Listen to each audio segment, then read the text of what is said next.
সবাই সাফল্যের গল্প শোনে, কিন্তু কেউ জানে না সেই গল্পের পেছনের কষ্টটা কতটা গভীর ছিল। তুমি হয়তো আজও অপেক্ষা করছো কখন তোমার পরিশ্রমের ফল আসবে।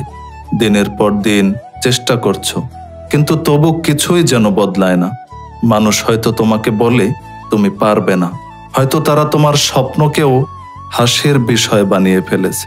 কিন্তু শোনো, সময় সবার জন্য আসে, আর যখন তোমার সময় আসবে তখন পৃথিবী তাকিয়ে থাকবে শুধু তোমার দিকেই। একদিন যাদের কাছে তুমি ছিলে উপহাসের বিষয়, তারাই তখন বলবে, আমরা তো জানতাম একদিন সে পারবেই।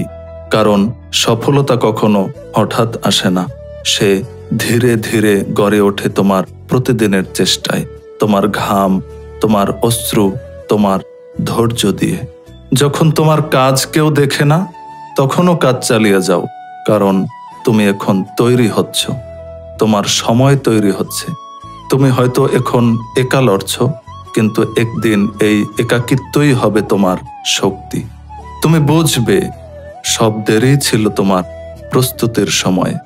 তোমার সময় এখনো আসেনি মানেই তুমি ব্যর্থ নও, বরং সময় তোমাকে গড়ছে যেন তুমি প্রস্তুত থাকো যখন তোমার সময় আসবে।